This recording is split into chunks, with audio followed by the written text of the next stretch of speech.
네, 오늘 드릴 말씀은 우사와 오벳 에돔이라는 두 사람의 등장인물이 나오는데, 두 사람을 우리 같이 생각하면서 은혜를 나누고자 합니다. 이스라엘의 성전 안에는 지성소라는 곳이 있었잖아요. 성전 저 안쪽에 그 지성소 안에는 법궤가 놓여 있었습니다. 이 법궤는 재료가 조각목, 아카시아과 나무라고 하죠. 조각목으로 짜여진 궤가 있었고, 그 궤의 겉은 금으로 감쌌습니다. 그리고 법궤의 뚜껑을 속죄소 또는 시언소라고 불렀죠. 이 법궤 속에는 모세가 받았던 10계명의 두 돌판에 들어있었고, 그리고 이제 만나를 담은 한 호멜을 담은 항아리와 또 아론의 지팡이를 그 지성소 안에 같이 두었습니다. 이 세 가지, 그러니까 10계명 두 돌판, 또 만나를 담은 항아리, 그리고 아론의 지팡이, 이 세 가지 물건들은 이스라엘의 출애굽 사건과 밀접한 관계를 가진 물건들이죠. 두 돌판은 모세가 하나님께 율법을 받은 하나님의 계명의 판이고요. 그리고 또 만나를 담은 항아리, 만나는 하나님께서 매일같이 베풀어 주신 일용할 양식에 대한 기념이고요. 그럼 이 두 가지 외에 다른 세 번째 아론의 지팡이는 왜 보관을 하게 했을까요? 민수기 17장, 물 좀 부탁드리겠습니다. 민수기 17장 7절에 보면 이런 기록이 나옵니다. 여호와께서 또 모세에게 이르시되 아론의 지팡이는 정극궤 앞으로 도로 가져다가 거기 간직하여 반역한 자에 대한 표징이 되게 하여 그들로 내게 대한 원망을 거치고 죽지 않게 할지니라. 여기 보면 아론의 그 지팡이를 두게 하신 목적은 아론의 그 행동을 거울 삼아서 늘 조심을 하도록 하는 그런 뜻이 있었거든요.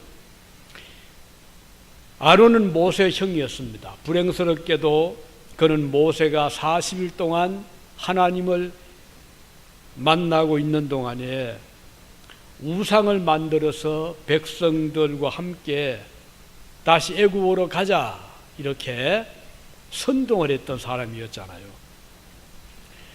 비록 그가 모세의 형이었지만 하나님은 아론의 행위를 책망을 했습니다. 그리고 자자손손이 그의 행동을 잊지 말고 기억을 하라 이렇게 말씀한 것이거든요. 다시는 아론처럼 하나님을 반역하지 말 것을 그 지팡이를 볼 때마다 기억하게 하신 그런 뜻이 있었습니다. 이 법궤는 이스라엘 백성들에게 매우 중요한 성물이었잖아요.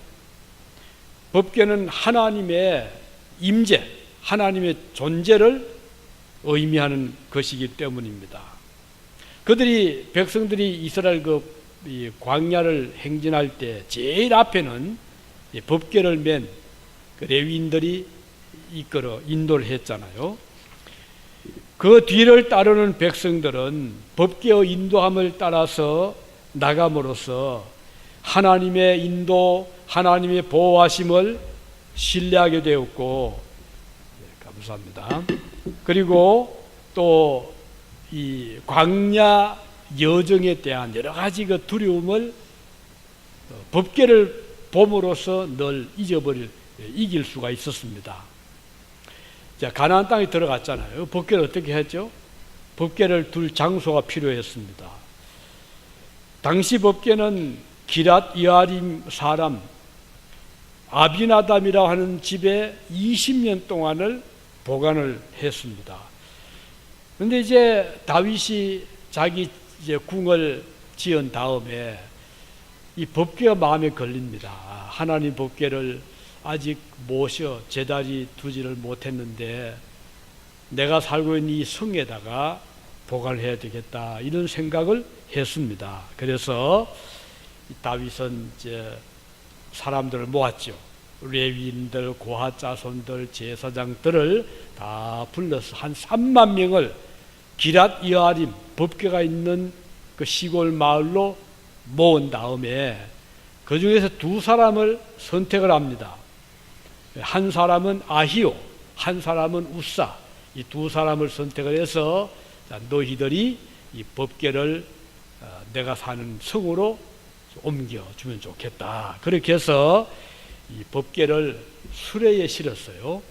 그리고 이제 아히오가 이끌고 우사는 옆에서 이제 법궤를 이제 따라서 쭉 가게 되는데, 하필이면 법궤를 싣고 끌고 가던 소들이 기돈 타작마당쯤 왔을 때 갑자기 놀라서 뛰기 시작한 겁니다. 그러니까 그 수레에 실었던 법궤가 막 흔들리다가 자칫 떨어질 수 있는 이제 그런 정황이 되죠. 그때 우사가 법궤를 손으로 딱 잡았습니다. 자, 이 사건입니다. 불행스럽게도 법궤를 잡은 우사는 하나님의 노를 사게, 진노를 사게 되고, 그리고 그 자리에서 그만 죽게 됩니다. 법궤를 성으로 옮기겠다고 하면 사람들을 모으고 노래하고 춤추고 비파를 치고 또 그 소고를 치면서 악기를 연주하면서 가던 다윗은 이 사건을 보고 깜짝 놀랍니다. 당황을 합니다. 그리고는 두려워하게 됩니다. 아, 이거 큰일이구나. 내가 사는 다윗성으로 이 법궤를 옮길 수 없겠구나, 이렇게 생각하고 이 법궤를 옮기는 것을 중단합니다. 그리고는 법궤를 보관할 장소를 이제 구하게 됩니다. 누구도 선뜻 나서서 그 법궤를 보관하겠다고 하는 사람이 있겠습니까? 이런 사건을 보고. 그런데 오벳 에돔이라는 사람이 나타납니다. 그 오벳 에돔의 집에다가 법궤를 보관을 하게 됩니다. 법궤는 오벳 에돔의 집에서 석 달 동안을 머물게 되죠. 자, 우린 이 사건을 통해서 오벳 에돔은 우사와 다른 점이 뭔가? 물론 우사는 자기 좋을 대로 자기가 기분이 좋아서 법궤를 옮기는데 선택도 됐겠다. 그리고 법궤가 좀 흔들리자 손으로 잡은 이제 그 사건으로 우사는 죽게 되죠. 그런데 오벳에돔은 매우 신중하고, 그래서 법궤를 어떻게 대해야 될 것인지, 보관을 해야 될 것인지를 그는 잘 조심스럽게 이제 생각도 하고 연구도 하고, 그리고 실제로 조심스럽게 법궤를 집에다가 모셨는데 석 달 동안 아무 문제가 없었어요. 오벳에돔은 자녀들이 8이나 되었어요. 온 식구들이 촉인자 상태가 되지 않았겠습니까? 자칫하면 우리도 우사처럼 하나님의 노를 타면 안 된다. 그런데 놀랍게도 하나님께서 오벳에돔의 집에 복을 주셨는데 놀라운 축복을 받게 됩니다. 우사와 오벳에돔 이 두 사람은 대조가 잘 되고 있습니다. 한 사람은 이 법궤로 인해서 목숨을 잃었습니다. 그러나 다른 한 사람은 같은 법궤로 인하여 그 자신뿐 아니라 온 집안이, 그 자녀들까지 후손들까지 복을 받았습니다. 자, 우선 이 사건을 통해서 두 사람은 같이 법궤를 가까이 대면할 수 있는 기회를 얻었죠. 이 두 사람은 법궤를 보관할, 또는 옮기는데 또는 보관할 그런 일을 맡았습니다. 그리고 이 웃사는 수레에 법궤를 싣고 옮겨가던 중에 그 옆에서 함께 동행을 합니다. 자, 이 즐거운 날이잖아요. 잔치, 국가적인 경사잖아요. 거기에 선택을 받았으니 웃사가 얼마나 기분이 좋았겠습니까? 그는 참으로 축복에 좋은 기회를 얻었던 사람이었습니다. 만일에 그가 성공적으로 법궤를 잘 다윗성까지 옮겼다면 얼마나 좋았겠습니까? 그 이름이 길이길이 남았을 것입니다. 저 법궤는 웃사라는 사람이 옮겼다. 아주 그럴 축복을 사람들이 했을 것입니다. 그런데 문제는 이 큰 사역을 위해서 웃사는 마음의 준비도 없었고 법도도 알지를 못했고 자기 생각, 자기 마음대로 법궤를 옮기다가 결국은 이런 비극적인 결과를 초래하게 된 것이죠. 이를 위해서 웃사는 신중했어야 됩니다. 그리고 법궤를 어떻게 옮겨야 되는지 그는 잘 알았어야 됩니다. 아무리 좋은 일이라도 법을 잘 지키지 못하면 낭패를 당하잖아요. 집을 지을 때 멋진 집을 짓겠다는 목적이 있다 하더라도 집을 짓는 그 방법이 있잖아요. 기초를 놓는 방법이 있고, 그리고 그 재료를 선택하는, 그리고 지어나가는 모든 그 절차에 따라서 잘하면 멋진 집이 되지만, 아무리 좋은 재료를 가지고 아무리 좋은 목적으로 집을 짓는다 하더라도 자기 마음 기분대로 이렇게 움직이고 집을 지어 나가다가는 기초부터 잘못될 수가 있고, 집을 다 지었다 하더라도 바람이 불 때, 비가 올 때 그 집은 쉽게 무너질 수가 있는 것처럼, 좋은 이 법궤를 옮기는 아주 좋은 목적을 가지고 있었지만 웃사는 거기에 대한 그런 조심성도 없었고 또 법을 지키지를 않았던 것이죠. 민수기 4장 15절에 보면 이런 법이 나옵니다. 진영은 이스라엘 백성이 머물렀던 그 백성들의 무리가 머무르던 곳이죠. 진영을 떠날 때에 아론과 그의 아들들이 성소와 성소의 모든 기구 덮는 일을 마치거든 고핫 자손들이 와서 법궤를 맬 것이니라. 그러나 성물, 그 법궤는 만지지 말라. 그들이 죽으리라. 이미 오래전에 모세를 통해서 하나님께서는 법궤를 어떻게 다루어야 될 것을 이렇게 말씀해 주셨습니다. 이 법궤는 어깨에 매도록 했고, 그리고 그 고핫 자손들이 매도록 했으며, 고핫 자손 레위 그 지파입니다. 그리고 법궤를 함부로 손을 대지 말라고 하신 것입니다. 그런데 이 법궤를 옮길 때 어떻게 했죠? 어깨에 맨 것이 아니고 수레에 실었습니다. 만일에 이 법궤를 수레에 싣지 않았다면 소들이 날뛸 이유가 없잖아요. 그리고 웃사가 그 법궤를 잡으려고 할 필요도 없었잖아요. 이들은 그런 법을 다 무시하고 있었습니다. 하나님의 법을 무시하고 수레에 싣고 옮기려 한 것부터 잘못된 것이죠. 그리고 수레를 손으로 잡은 일도 하나님 말씀을 정면으로 거역한 것입니다. 비록 목적이 선하더라도 그는 잘못된 방법을 선택을 했습니다. 법궤 자체는 거룩하고 귀한 것이지만 그것을 대하는 사람들이 법대로 할 때 그 진가가 드러나게 됩니다. 그런데 이 웃사는 그러지를 않았잖아요.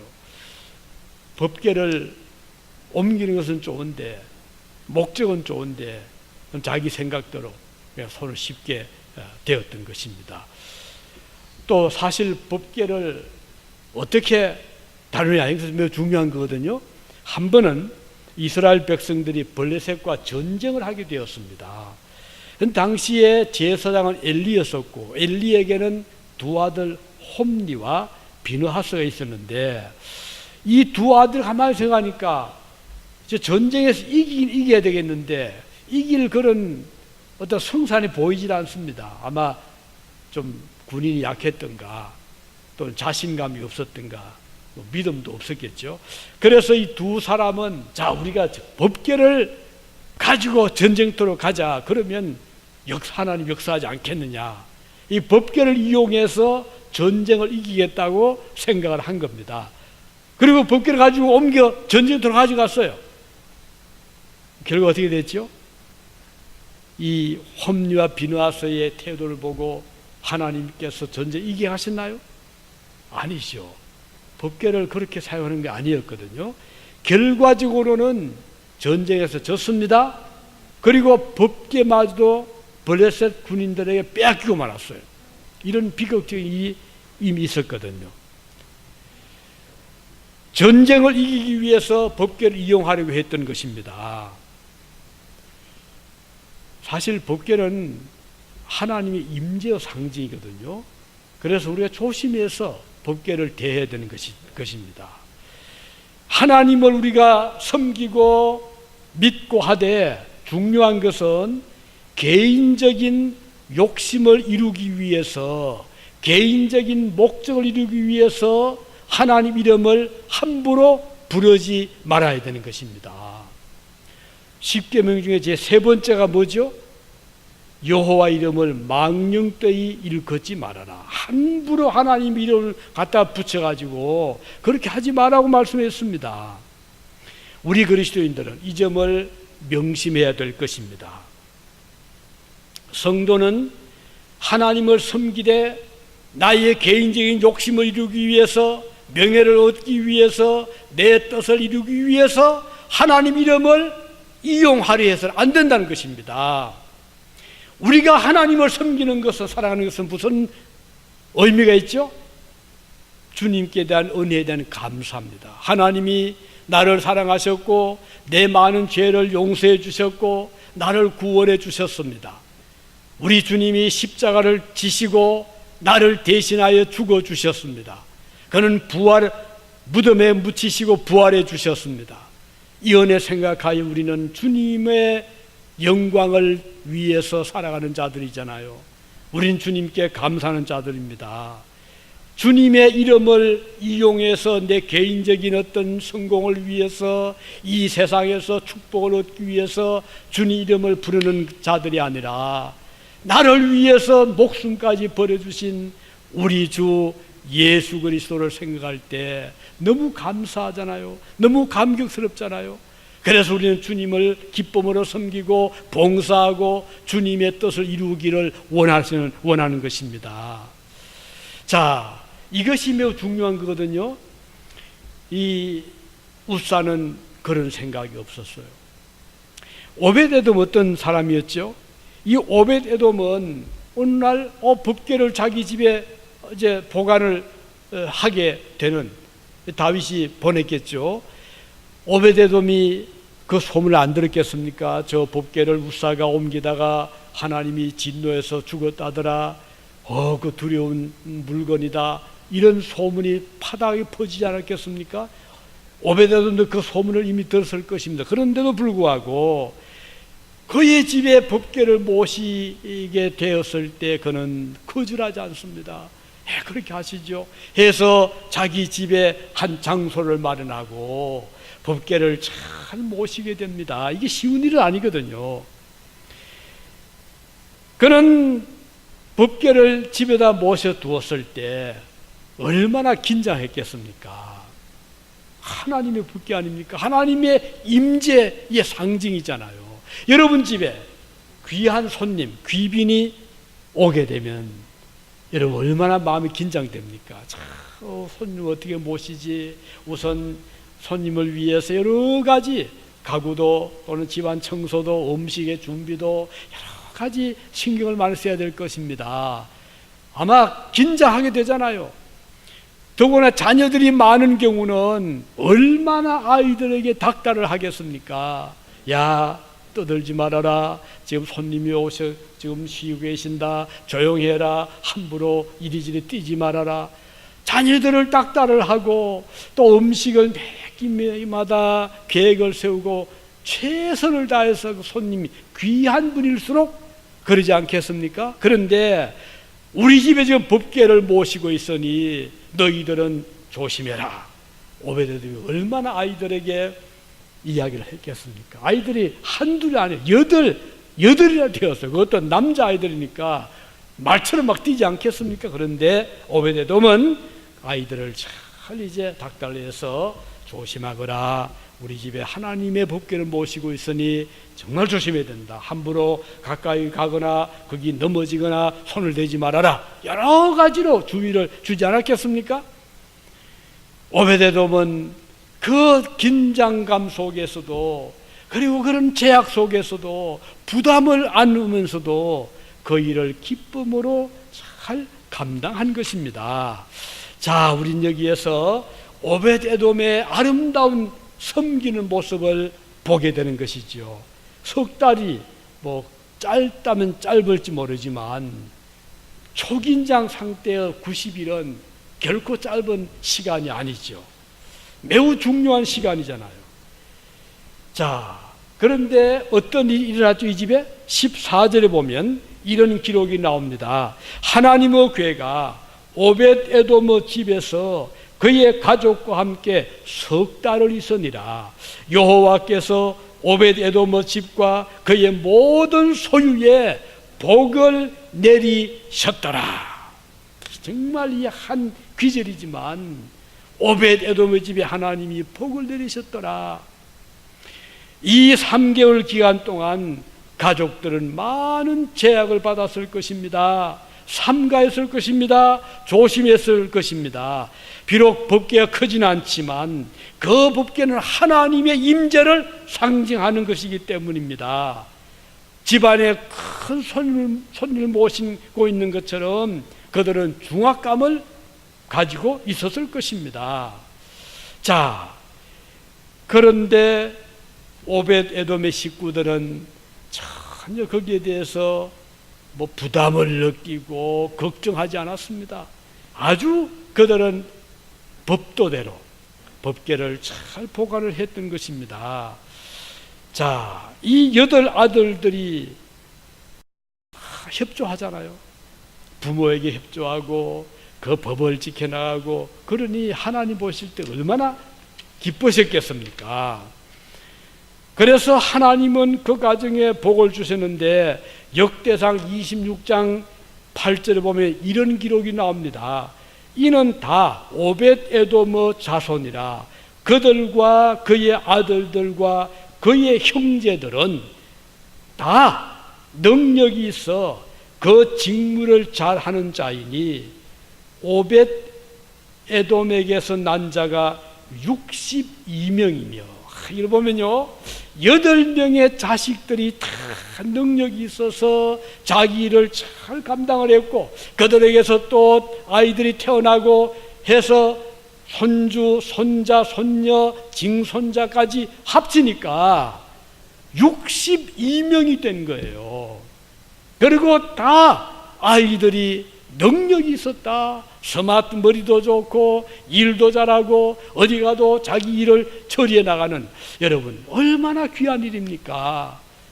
사실 가지만 나무에 바람 잘 없다고 아이들 이럴 때다 보면 별아이가 다 있잖아요. 뭐 요즘 같이 이 아이들이 적은 경우는 좀 나을지 모르지만 그래도 그 중에는 뭐 이런저런 아들이 딸이 있을 수 있는데 8명의 아들들이 다 능력이 있고 다 훌륭하게 성장한다는 건 이건 보통 축복이 아닙니다. 가정에 자녀들이 많이 있어서 그 중에 하나라도 육체적인 문제가 있거나 정신의 문제에서는 부모 마음이 어떻겠습니까? 자나깨나 걱정하지 않겠습니까? 한국의 어떤 제가 알고 있는 어느 가정에 그 아들 하나가 정신의 문제가 있는 아들이 있었어요. 그 나이 많은 그 집에 이제 할머니 계셨고 어머니 있었는데 그 할머니가 걱정이 그겁니다. 저 손주 저 두고 어떻게 내가 죽느냐. 연산을 보고 세상을 떠나야 되는데 눈을 감을 수 없다는 거예요. 이게 부모 심정이 아니겠습니까? 그런데 오베데돔의 집에 하나님께서 복을 주시니까 그 자녀들이 복을 받게 되는 거예요. 하나님의 축복이 임하면 이 모든 일들에 있어서 들어와도 복을 받고 나가도 복을 받고 하는 일마다 형통하게 되는 거예요. 자, 이게 우연은 아니거든요. 하나님의 법을 따라 사는 자들이 받는 축복입니다. 오늘 본문은 그 축복의 이유를 분명히 설명합니다. 하나님의 법궤를 집에 잘 모셨기 때문인데, 가정의 법궤를 모실 수 있는 기회가 아무에게나 주어지는 게 아니잖아요. 영적으로 보면 오늘 여러분과 저희 집에는 하나님의 법궤를 모시고 살아가는 복을 받은 자들입니다. 왜요? 하나님의 임재잖아요. 우리 이게 성경에서처럼 아가시아 나무로 만든 법궤는 아니지만 하나님의 영을, 하나님의 성령을, 우리 하나님을 모시고 사는 자들은 바로 그리스도인들입니다. 그러면 그 가정이 복을 받게 되는 거예요. 왜? 하나님이 같이 계시는 집이잖아요. 누가 감히 그 집을 해치겠습니까? 하나님 우리 집에 계시는데, 하나님 우리를 보호하시는데, 하나님의 보호와 축복이 함께 할 때 그 가정은 들어와도 복을 받게 되고 나가도 복을 받게 되고 자녀들이 복을 받게 되고 수천 대까지 번창하게 될 것입니다. 하나님이 계시기 때문입니다. 그래서 문제는 우리가 어떻게 그 하나님을 모시냐, 이게 이제 문제이죠. 하나님께서 법궤 하나 둘 곳이 없어서 오벳에돔의 집을 찾아가게 했겠습니까? 아니죠. 하나님께서 그 가정에 축복으로 찾아가 주신 것입니다. 복된 성도는 이렇게 하나님의 복이 굴러 들어오게 됩니다.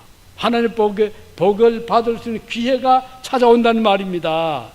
우리 각자에게 하나님께서 복의 기회를 주시는데 그 기회를 놓치면 나중 후에도 이제 소용없잖아요. 땅을 치고 우려도 이미 기회는 지나간 것입니다. 그래서 우리에게 기회가 주어질 때 그 기회를 잘 붙잡고 받아들일 수 있는 자들이 복된 자들인 것입니다. 그런데 그 기회가요, 우리 눈에 좋은 기회로 보이지 않을 때가 많아요. 축복이 올 때 이게 복이다 오면 누가 잡지 않겠어요? 때로는 가장으로 찾아올 때가 있습니다. 이 겉으로 보기는 축복이 아니라 이건 아주 엄청난 시련, 연단, 고통, 고생으로 보일 때가 있는 것입니다. 부담스러워 보이기도 하고 힘들어 보이기도 합니다. 그리고 참으로 우리 가정이 저 법궤가 들어오면 얼마나 힘들 텐데 이런 부담이 누를 수도 있는 것이죠. 그러나 알고 보면 그것은 축복의 통로가 되는 것입니다. 하나님께서 우리를 찾아오실 때 반드시 무지개의 영롱한 빛으로 오시는 것은 아닙니다. 여러분, 아브라함을 찾아오신 하나님 어떻게 오셨죠? 오셔가지고 아브라함아, 너 집을 떠나라, 친척을 떠나라, 다 두고 떠나라. 얼마나 힘든 하나님의 부탁입니까? 그렇게 찾아오셨잖아요. 아브라함이 그것이 힘들어서 부담스러워서 아유 못합니다 라고 할 수 있지 않았겠습니까? 하지만 아브라함은 그 말씀에 순종을 했습니다. 그랬더니 아브라함은 가는 곳마다 하나님이 동행하시고 축복하시고 그래서 열국의 아버지, 믿음의 아버지가 되었잖아요. 요셉에게 찾아온 하나님 어떻게 오셨죠? 어릴 때부터 요셉은 형제들에게 미움을 받고 그리고 모함을 받고 죽을 위험에 처하고 애굽으로 팔려가고 그리고 감옥에 들어가고 누명을 쓰고, 이건 하나님이 복을 가지고 오신 것이 아니라 가면 갈수록 자꾸 내려갔잖아요. 그런데도 불구하고 요셉은 하나님을 원망한 적이 없었고 아버지를 원망하지 않았고 형제들을 원망하지 않았어요. 그는 그 축복의 기회를 붙잡았던 것입니다. 오늘 여러분의 집에도, 오늘 우리에게도 하나님께 찾아오실 때 야, 이게 복이다 받아라 이렇게 오면 얼마나 좋겠는데, 그렇게 오지 않고 핍박이 오기도 하고 가난이 오기도 하고 질병으로 오기도 하고, 그런데 그것을 딱 벗겨 들어가 보니까 그 속에는 하나님의 큰 축복이 임하게 되는 경우들이 참 많습니다. 그렇기 때문에 여러분들이 어떤 환난을 겪게 될 때 그때 낙심하지 말기 바라요. 오히려 하나님은 이 기회를 통해서 나의 믿음을 강하게 하시고 주님을 가깝게 하게 하시고 세상의 줄을 끊게 하시고 세상의 소망을 끊게 하시고 대신에 마음을 하나님께로 돌리게 한다면 이건 보통 축복이 아닙니다. 이건 아무에게 주시는 복이 아닌 것입니다. 어떤 사람 성도가 교회 다니면서 온갖 세상 거 욕심 다 부립니다. 그런데 잘 돼. 이게 복인가요? 복처럼 보이죠. 그러나 그것은 참 복은 아닙니다. 우리 신자들이 세상을 흘러갈 주님의 그건 막으셔야 되는 거예요. 때로는 채찍을 가셔야 되는 거예요. 때로는 그 길이 막혀야 되는 겁니다. 그래야 그는 믿음을 지킬 수 있잖아요. 그래서 축복을 받을 성도는 하나님께서 어려움을 가지고 방문할 때 그것을 잘 받아들이는 자입니다. 도망하지 말고요. 하나님 원망하지 말고 왜 내가 이 어려움을 해야 됩니까? 이렇게 하지 마시기 바랍니다. 하나님께서 저 여러분에게 어떤 일을 맡기시면 그건 복입니다. 그래서 하나님 감사합니다. 부족한 저에게 이 일을 맡겨주시다니요. 이런 마음으로 그 일을 딱 잡게 되면 하나님이 우선 그 일을 하면서 우리에게 감당할 수 있는 능력을 주시잖아요. 능력 주신다는 것은 건강을 주신다는 말이고 재능을 주신다는 말이고 시간을 주신다는 말이고 물질을 주신다는 말이 아닙니까? 그 일을 하게 하시니까. 그래서 하나님이 나 같은 부족한 사람을 통해서 주님 나라 위에서 귀하게 쓰임받게 하시는 거예요. 선교하게 하시고 교회를 세우게 하시고 교회를 서포트하게 하시고 얼마나 귀한 일이잖아요. 나를 통해서 우리 교회가 힘이 된다면, 우리 성도들이 위로가 된다면, 우리 교회가 어려움을 잘 이겨나갈 수 있다면 그건 보통 복이 아닙니다.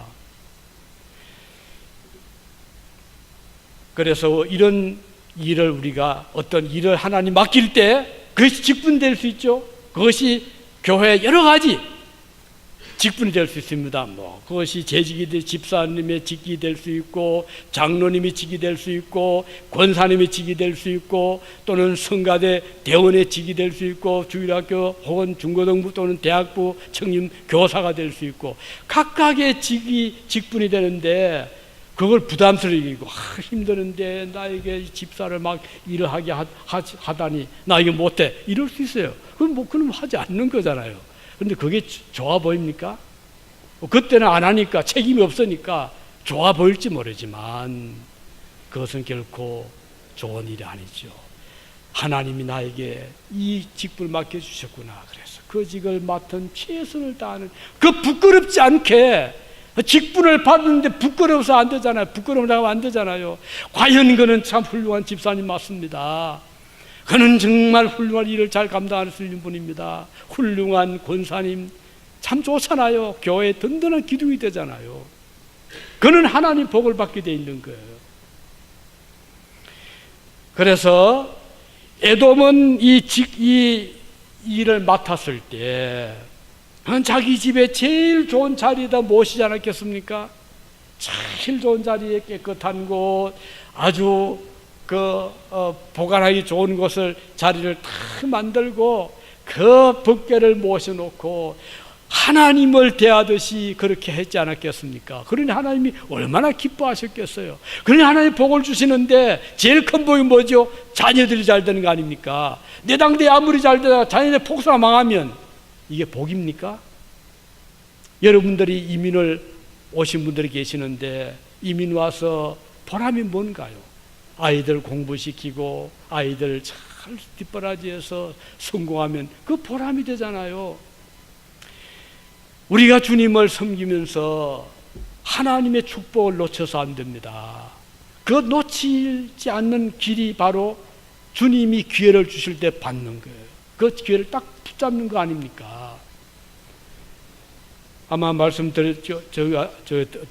유학 오는 학생들이 참 여기 유학 가서 다 성공하는 거 아니잖아요. 그 중에 성공하는 자들은 쭉 지켜보면 하나님의 복이 함께 하시더라고요. 하나님 축복이 함께 하는 거예요. 그래서 성공하게 하나님이 이끌어 가시는 것입니다.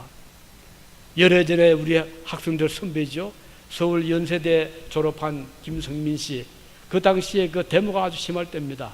그저 뭐 학교 가면 체류탄 그 경찰들과 대치하고 그럴 때인데, 그러다 보니까 이 학생도 그 데모에 많이 참여를 했어요. 그 광주 출신이잖아요. 그러다 공부가 안 되는 거예요. 그래서 성적이 별로 안 좋았어요. 그래서 이제 미국에 유학은 오고 싶은데 성적이 안 좋은 거예요. 그래서 이 유오보에다 이제 그 원서를 내면서 그 자세히 썼습니다. 교수님, 제가 이러이러 사정이 당 정치적인 이런 문제 등으로 해서 공부를 못했지만 저를 받아주면 제가 열심히 해서 공부 잘하겠습니다. 근데 받아들여진 거예요. 그거 왔잖아요. 제가 공항에 나가서 그 이제 학생을 데리고 10일간 농장에 그때 한 몇 주 있었어요. 그런데 가만히 지금은 참 성실하더라고요. 그래서 이제 제가 그 밭에 일하면 나와서 일을 돕고, 우리 그 당시에 EMU에서 목요일마다 음식을 팔 때잖아요. 이 학생이 6시가 되면 수업이 8시 반인데 보통 8시 조금 지났는데 6시쯤은 미리 나옵니다. 와서 우리와 같이 국수도 볶고 볶음밥도 하고 열심히 해서 수업 직전까지 하면 옷에 음식 냄새가 다 배는 거예요. 그러면 웃으면서 제가 이제 교실에 들어가 학생들이 아마 쿵쿵거릴 겁니다. 맞은 냄새 난다고 그렇게 하면서 이 학교를 졸업하고 떠날 때까지 그는 끝까지 그 일을 하고 이제 뉴욕에 있는 시라큐스 대학원 법과 대학원으로 진학해 갔잖아요.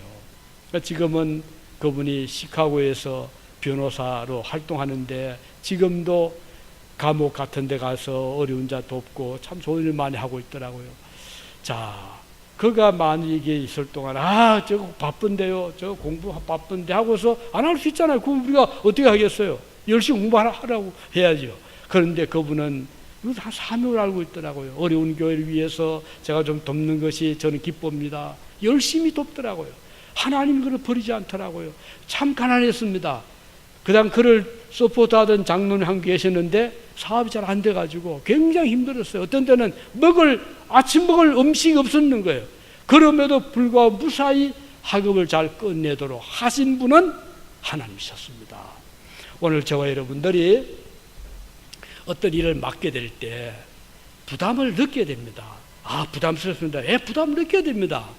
힘듭니다. 힘 들어야 됩니다. 하나님이 쉽게 복을 주지 않습니다. 부담을 주시기도 하고 힘이 들기도 하고 핍박을 받기도 하고 고생을 하기도 합니다. 하지만 그런 과정을 통해서 하나님은 그의 인품을 변화시키고 삶을 바뀌게 하고 고생을 알게 하고 그리고 주를 위해서 헌신의 가치를 알게 하시는 거예요.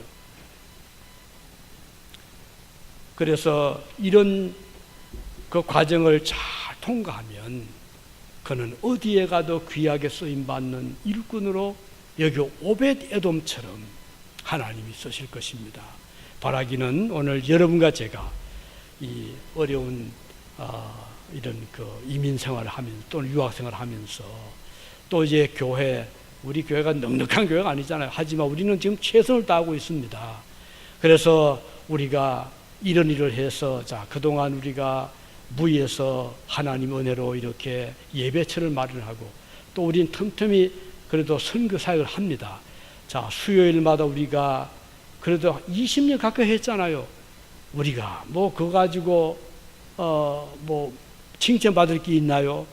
끊임없이 수요 점심 봉사하고 또 어려운 교회들 가끔 와서 도움을 요청하면 그 매정이 끊을 수가 없어. 그러면은 때로는 뭐 좀 재정이 없지만은 얼마라도 보내기도 하고 끊임없이 우리가 하고 있습니다. 우리가 선교국 내가 달려가서 저 아프리카 가서 복음을 전해 그것만 선교가 아니잖아요. 열심히 그들 위해 기도하고 후방에서 우리가 마음으로 때로는 뭐 적든 많든 물질로 서포트하는 게 다 선교. 또 우리 수요일마다 점심 봉사, 그리고 또 우리 뭐 별거이지만 그 김치라도 담아서 따뜻한 마음으로 전달하는 것도 역시 선교잖아요. 이런 것은 다 도외시하고 나는 앞으로 아프리카 선교사가 되겠다. 하나님께서 그렇게 보내실까요? 여기에서 훈련을 잘 받게 될 때 하나님은 그를 이제 때가 되면 보내시기도 하시고, 또 선교라는 것이 여러 가지 방법이 있잖아요. 그 방법을 우리는 최대한으로 우리에게 그 맞는 방법으로 하나님은 쓰시기를 원하시는 것입니다. 그래서 우리 교회를 거쳐간 많은 학생들이 지금 곳곳에서 열심히 믿음생활을 잘하고 있잖아요. 우리는 이것이 이 지역이 선교의 현장입니다. 많은 목사님들이 와서 우리 형편을 보고 하는 말이 그겁니다. 아이고, 유진중앙교회는 선교지에 있는 교회군요. 바로 여기에서 선교하고 계시는 그분들이 눈에 보이잖아요. 눈을 보잖아요. 그러면서 굉장히 의미를 부여하고 격려를 하는 분들이 한두 분이 아닙니다. 중국의 선교사님도 와서 우리를 쭉 보고 아이고 선교지 못지않게 일을 하시네요. 깜짝 놀라더라고요. 여러분들이 그만큼 지금까지 일을 하고 있다는 증거. 그래서 우리가 어제도 우리 토요봉사 참 어제도 힘들었잖아요. 인원이 많지 않은데 그래서 자리를 잘 지켜주셨고, 또 감사한 건요, 어제 온 중에 우리 교인 아닌 사람 몇이 왔었어요. 어제도 그 크리스라는 이 외국인도 그 네이턴이 친구를 데리고 와서 보니까 열심히 하더라고요. 자, 저는 아주 감동이 됐어요. 그분이 뭐 우리 교회를 압니까? 친구 따라와서 일을 하는데 끝까지 맡은 일을 잘 하더라고요. 그래서 마지막 우리 같이 나왔어요. 열심히 일했습니다. 그리고 네이턴 뭐 아시죠? 벌써 이번 6번 지금 5번 다 나왔어요. 나와서 열심히 일하고, 지난주는 지난 수요일 때는 봉투를 절 주더라고요. 패스터 이건 당신 위해서 드립니다. 그러니까 헌금을 하는 거예요. 200불을 했는데 저는 그거 받는 순간에 마음이 뭉클했어요. 자, 이 학생이 아르바이트해서 시간당 얼마 받겠어요? 10불 뭐 받아가지고 그것을 모아서 헌금을 하다. 우리 교회 나오는 학생도 아니에요. 그래서 참 하나님께서 이렇게 하나님이 역사를 하시는구나. 또 뭐 그 부모가 아니면 조금 그 주는 거 아껴서 한 거 아니겠습니까? 그래서 저는 그런 것들 보면서 하나님께서 우리 교회를 통해서 이렇게 학생들에게 감동을 주고, 그 학생이 하는 거는 우리 수요일 날 찾아와서 음식을 먹으면 굉장히 고마워하고 감사히 생각하고, 이번에 또 막 운동회 봉사 활동에 나오고 이렇게 하는데, 이제 바라는 것은 하나님께서 여러분과 저를 부르실 때 그 부름의 기쁨으로 응답을 하고, 또 우리가 그 주를 섬기는 목적이 아무리 좋아도 방법이 좋아야 됩니다. 그거 중요한 거거든요. 그러니까 우리가 생각의 자세, 행동, 말 이런 것들을 삼가하시기 바랍니다. 함부로 말하지 말고 그냥 판단하지 마시고 함부로 손을 이렇게 잡지 말고, 그러기 전에 하나님 말씀은 무엇을 말씀하는가 해서 법을 잘 지켜나가면 그 자신에게 복이 되고, 우리 교회를 섬길 때도 어떤 사람은 너무 막 쉽게 속단을 해. 내용도 모르면서 교회가 이래서 안 된다, 뭐 저 집사 저래서 안 된다, 장로님 집사 이렇게 하지 마시기 바랍니다.